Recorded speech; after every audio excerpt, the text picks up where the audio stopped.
I wanted to just read a brief passage about it, this Wesak festival that Alice Bailey wrote about in her book.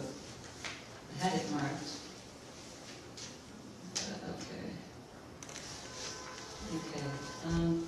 The Wesak festival, you might have heard of it. It's celebrated by Buddhists the world over, commemoration of the Buddha, who was born, died, and attained enlightenment under the sign of Taurus. But Alice Bailey wrote about a vision that she'd had in a dream. And she later came to see that this vision was not just a dream, but was a reality and experience that she participated in. And since this is coming up, I thought I would read a little bit about it. There's a valley lying at the rather high altitude in the foothills of the Himalayan Tibet ranges. It's surrounded by high mountains on all sides, except toward the northeast, where there is a narrow opening in the mountain range. The valley is therefore bottle-shaped in contour, with the neck of the bottle to the northeast. It widens considerably towards the south. At the time of the Taurus full moon, she said, pilgrims come from all the neighboring villages. And I said, this isn't a dream, this is an actual physical plane event. Okay? So people come, seekers come from all the villages.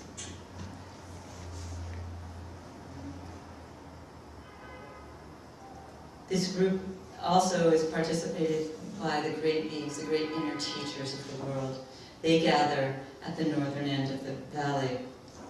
As the time of the Taurus full moon, exactly at the 8 minutes before the time of the Taurus full moon occurs, a stillness settles down upon the crowd, and all look towards the northeast.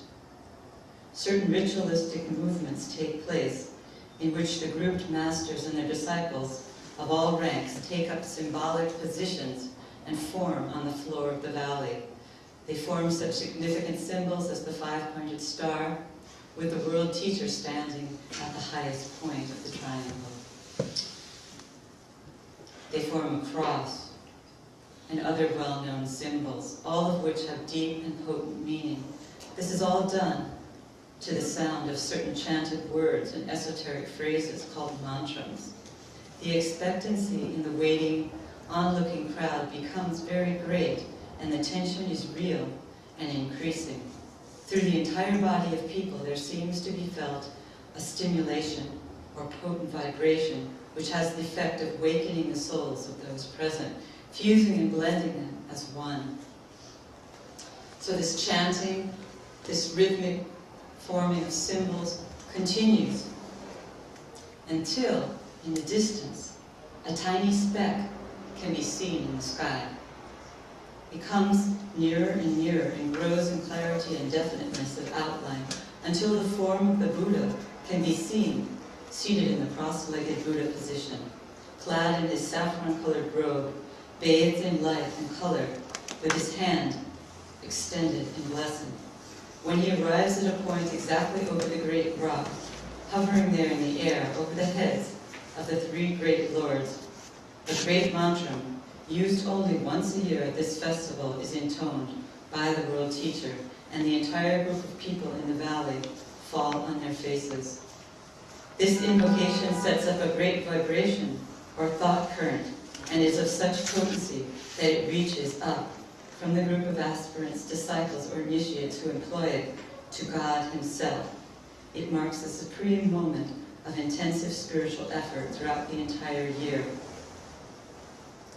So that's the vision, and that's the reality, if you believe it, that occurs each year in a great ceremony in this Wesak Valley, into that.